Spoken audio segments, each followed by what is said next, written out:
toi et bienvenue dans ton émission L'école du sabbat des jeunes adultes. Comme tu le sais, 3e sabbat du mois, c'est pour toi.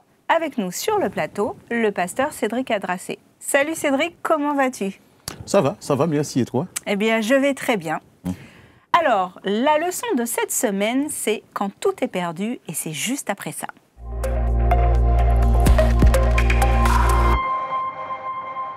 Alors Cédric, on l'a dit dans le titre de la leçon, quand tout est perdu. Que peux-tu nous dire de cette leçon? De quoi parle-t-elle? Cette leçon, elle parle tout simplement de la vie de Noé, de son expérience, de son combat, le combat de la foi, de sa persévérance, de son esprit de sacrifice. Quand tout est perdu, pourquoi?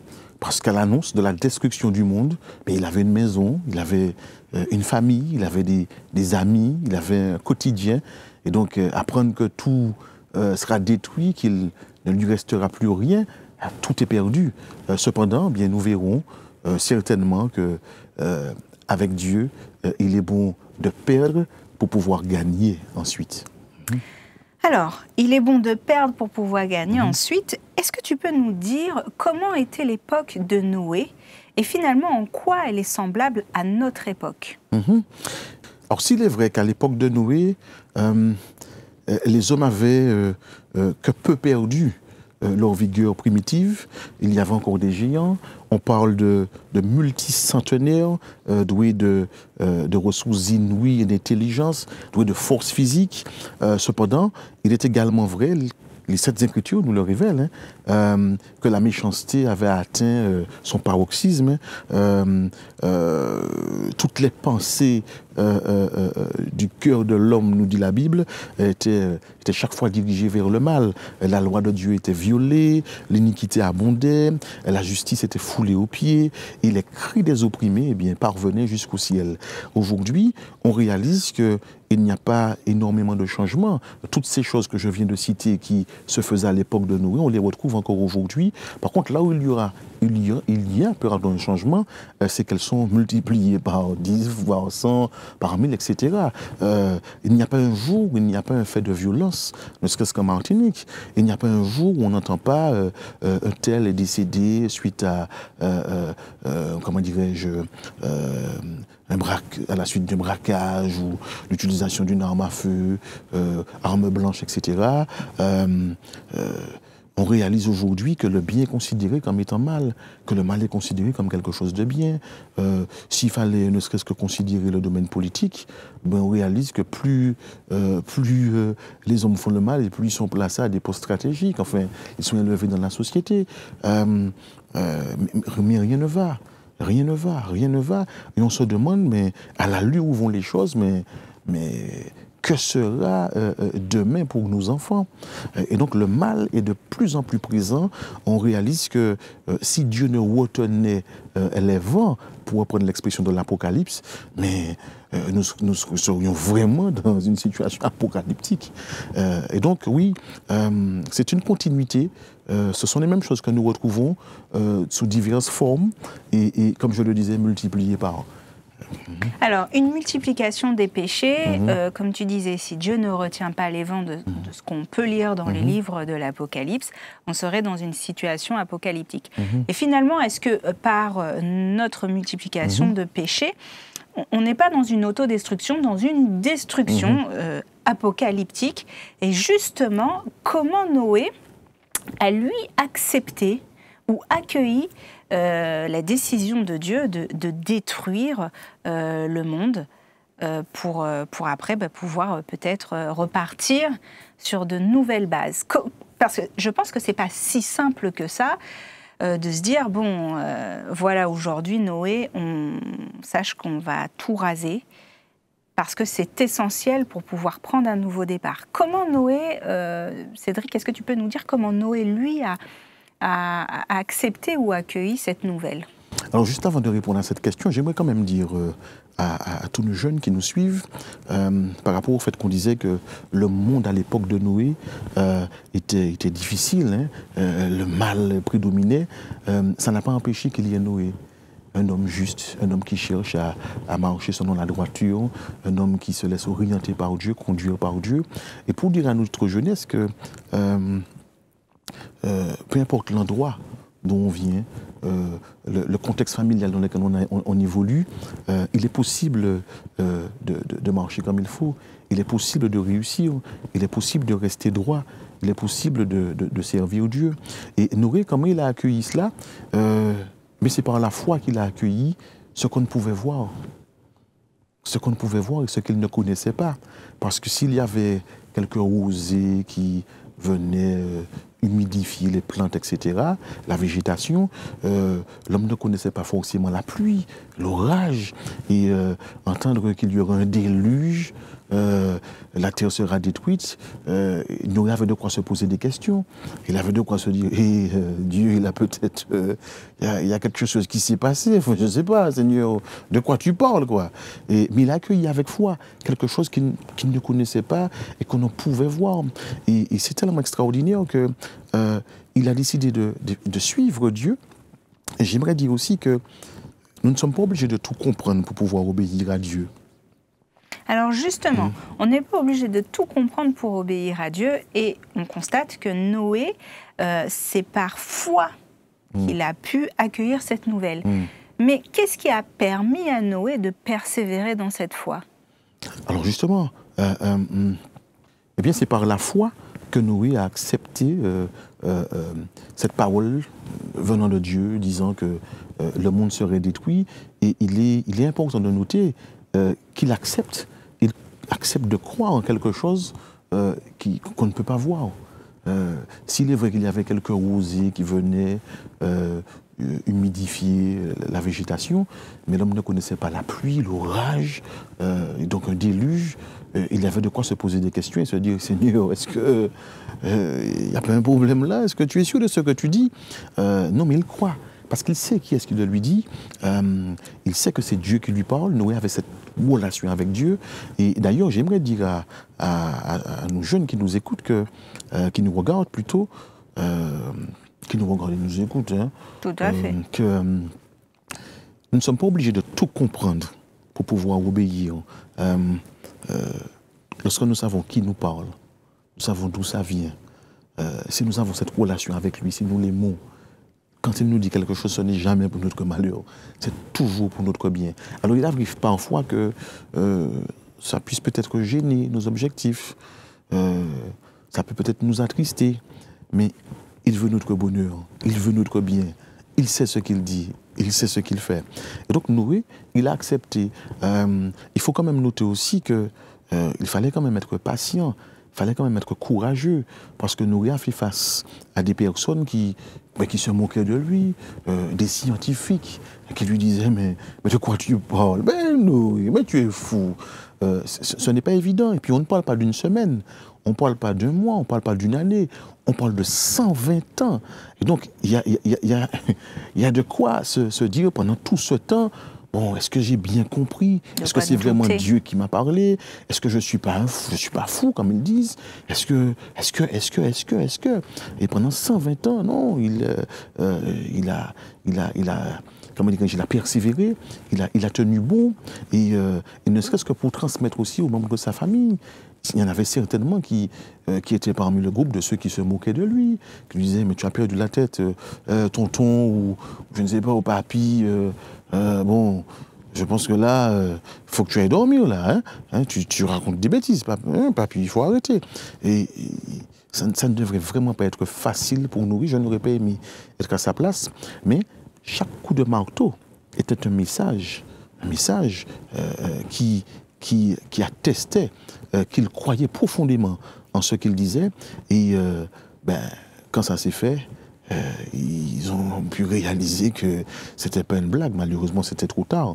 D'ailleurs, en ce moment, pour ceux qui ont mon numéro de téléphone, j'ai mis un petit message en profil qui concerne l'époque de Noé, qui dit en anglais que « Sometimes your faith may make you look stupid until it starts to rain ». Parfois, lorsqu'on partage notre foi avec les autres, bon, on peut nous traiter de fous, de personnes stupides, enfin sans intelligence, de croire qu'il y a un Dieu. jusqu'à ce qu'il commence à pleuvoir. Et j'aimerais vraiment qu'on puisse encourager notre jeunesse,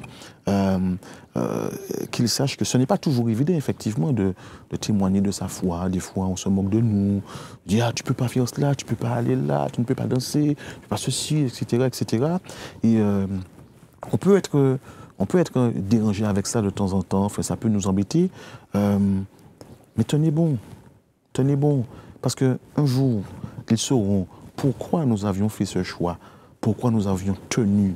Ils verront, j'espère qu'il ne sera pas trop tard pour eux, mais tenez bon. Il ne nous faut pas avoir honte de Dieu. Non, c'est le meilleur ami que nous puissions avoir. L'avoir, mais c'est avoir quelqu'un qui connaît l'avenir, qui peut efficacement nous conseiller dans tous les domaines de la vie. Donc Noé, il a accueilli cela certainement avec réflexion, grande réflexion. Un peu de peur, peut-être. Certainement un peu de peur, un peu de tristesse aussi, parce qu'il a dû certainement penser à sa famille. D'ailleurs, il a commencé à construire l'arche parce qu'il a voulu sauver sa famille. Et certainement le maximum de personnes. Nous savons que seules 8 personnes ont été sauvées. Mais il a eu foi. Il a eu confiance. Il a placé sa foi dans le Seigneur. Il a eu confiance que c'était le Seigneur qui lui parlait. Et il n'a pas eu tort. Il n'a pas eu tort. Alors Noé nous montre une grande foi, une confiance dans ce que Dieu lui annonce. Mais qu'est-ce qui a permis à Noé de persévérer dans sa foi? Tu nous l'as un tout petit peu expliqué juste avant. Est-ce que tu peux détailler?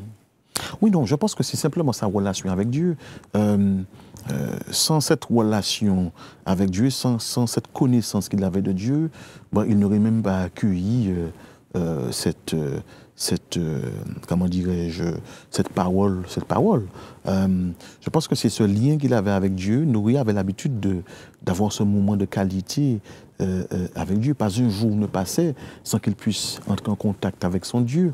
Et bien, à mesure qu'il le faisait, bien, il apprenait à le connaître davantage. Et ça ne pouvait que lui faire du bien. Et c'est la raison pour laquelle nous prêchons, nous disons, je le dis souvent d'ailleurs pour ceux qui m'entendent, il vaut mieux partir sans se baigner, mais il ne faut pas partir sans avoir cette relation avec Dieu. Maintenant, faire les deux, c'est beaucoup mieux. Parce que c'est important. Lorsqu'on parle, lorsqu'on a ce moment en début de journée avec Dieu, la journée, on la vit différemment. On est éclairé, on sent qu'on a, s'il y a des tentations, s'il y a des choses qui viennent sur notre chemin, on a peut-être plus de force pour pouvoir y faire face. On est plus sage dans nos décisions, on entend beaucoup mieux le Saint-Esprit nous parler, on reconnaît beaucoup plus sa voix, parce que, bien, on a ce temps qu'on s'accorde avec son Dieu. Ce n'est jamais une perte. Et donc Noé, je l'ai dit, je le redis, il avait cette connexion avec Dieu qui lui a permis de tenir 120 ans. 120 ans à présenter le même message. Et j'ai envie de dire, il n'a pas eu beaucoup de baptisés. Ils n'étaient que 8, donc 7 autres personnes, puisqu'il faisait partie des 8 personnes. Mais il a eu que, pendant 120 ans, il n'a eu que 7 âmes qui ont accepté l'évangile. Je ne sais pas si aujourd'hui, un pasteur qui prêcherait le même message, et pendant 120 ans, qui baptiserait 7 personnes, je pense que tout le monde lui dirait, bon, écoute, va faire autre chose de ta vie, peut-être que... 120 ans, le même message, 7 personnes. Et il a tenu bon. Il a tenu bon. Alors, Noé est un exemple de foi. On le comprend, on le voit. Une fois sorti de l'arche, Noé fait une offrande à Dieu, des sacrifices d'animaux. On le sait, eh bien, il n'y avait pas beaucoup d'animaux. Il y en avait, enfin, beaucoup pour l'arche, mais finalement, pour toute une terre, il n'y en avait pas beaucoup. Alors, sacrifier un petit peu de ses ressources, ça peut demander réflexion. Noé fait ce sacrifice. Est-ce qu'on peut légitimement penser que finalement, par ce sacrifice, Noé vient démontrer l'amour qu'il porte à Dieu et faire la conclusion que c'est un homme de foi, mais aussi un homme reconnaissant? Je crois que tu as tout dit, tu as quasiment tout dit, parce qu'en fait, effectivement, Dieu, lorsque Dieu lui fait savoir qu'il va détruire la terre par un déluge, il lui donne des instructions, à savoir combien d'animaux impurs, combien d'animaux purs, etc., qui ont été sauvés.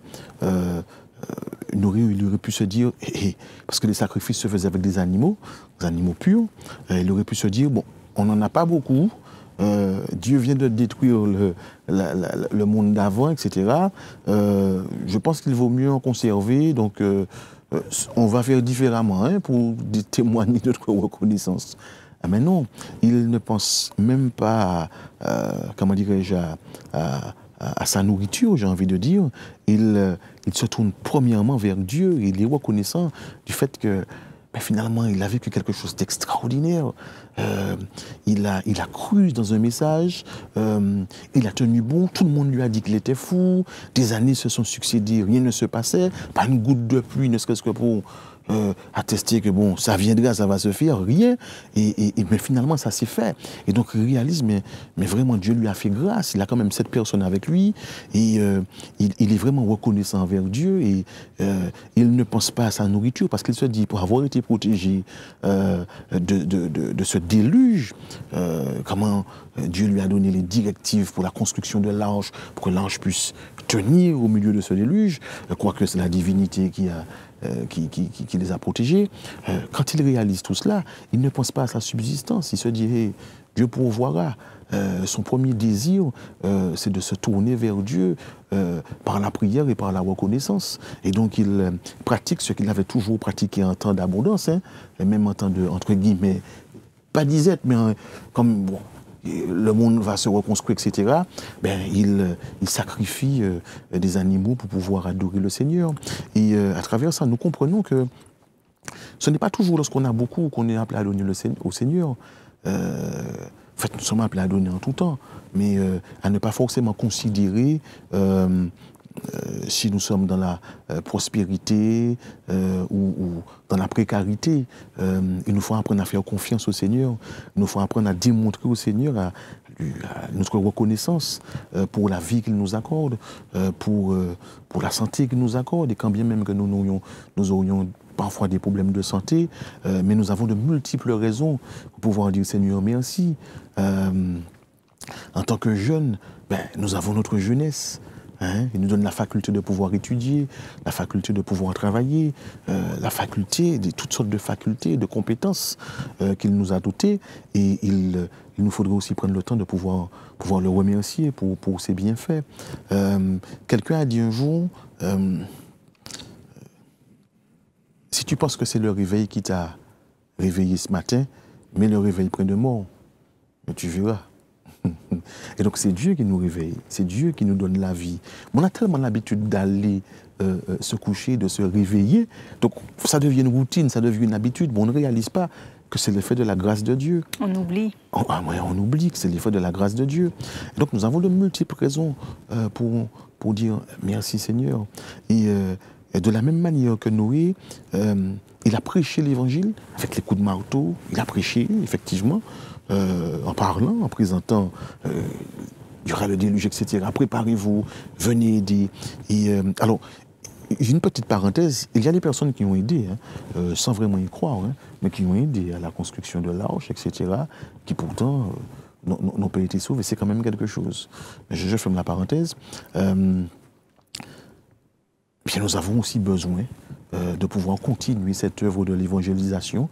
Donc nous avons besoin que les jeunes puissent utiliser ces dons et ces talents que Dieu leur a donnés, que ce soit à travers la vidéo, que ce soit à travers le chant ou la prédication, peu importe, qu'ils puissent, comment dirais-je, faire jouer leur esprit créatif pour voir dans quelle mesure nous pouvons évangéliser toute la Martinique et faire savoir qu'il y a un Dieu qui revient. Ce n'est pas une histoire qu'on raconte, mais qu'il vit réellement. Qu'il entend, qu'il voit. Ouais, oui, mais encore faudrait-il que chacun puisse avoir cette même connexion que Noé avait et qui lui a permis de nous laisser un témoignage aussi puissant. Et donc finalement, Cédric, le thème « Quand tout est perdu », est-ce que réellement tout est perdu? Alors, mais c'est formidable. C'est formidable de réaliser. Mais Noé, il avait tout pour, justement, pour croire. Mais il va tout perdre. Dieu va tout détruire. Nous ne savons pas combien de temps qu'il a pris pour construire sa maison. Alors, il est vrai qu'à cette époque, ils avaient une intelligence extraordinaire. Ils savaient faire des choses, mais vraiment merveilleuses. Mais combien de temps qu'il a pris pour s'installer, pour construire son foyer, pour construire sa vie et réaliser que, en une pluie, entre guillemets, enfin, un déluge, tout perdre. Et il avait certainement de quoi s'asseoir là et réfléchir, se dire, mais ça alors, oh là là là là. Et ça nous arrive aussi, eh bien, nous, comment dirais-je, de réaliser que Dieu nous demande parfois des choses et on se dit, mais on va tout perdre. Et de se dire, on n'est pas prêt à cela. Mais quand on regarde, quand on considère l'histoire, la vie de Noé, on réalise, mais heureusement qu'il avait accepté de tout perdre, parce qu'il a gagné énormément, Jésus. Hein? Il a pu, comment dirais-je, reconstruire une vie et être épargné. Être épargné. Parce que s'il avait voulu conserver, en fait, il n'aurait pas pu conserver, parce qu'il y aurait quand même eu le déluge. Et donc, il a accepté de perdre, et il a gagné de vivre, de continuer à vivre. Alors, on peut aussi gagner la même chose, et étant vivant, gagner d'autres choses aussi dans notre vie. Mais le point, c'est qu'avec Dieu, en réalité, on ne perd jamais. On ne fait que gagner. C'est ce qui est formidable. Cher jeune, tu l'as entendu. En réalité, on ne fait que gagner. Quand tout te semble perdu, on n'a pas dit quand tout est perdu, mais bien quand tout te semble perdu, eh bien en réalité, non. Alors fais confiance à ton Dieu. Et comme Noé, rappelle-toi de l'histoire, rappelle-toi de ce par quoi Noé est passé, notamment quand il apprend la nouvelle qu'il y aura un déluge et qu'il va détruire ce monde. Rappelle-toi de sa foi, de sa persévérance dans cette foi, mais aussi de sa reconnaissance. Dieu ne veut que ton bien et cette ferme assurance que c'est pour ton bien jusqu'au bout, car Dieu est avec toi. On se retrouve très vite. Cher jeune, n'oublie pas, comme l'a dit Cédric, il y a tout à gagner et il n'y a rien à perdre avec Dieu.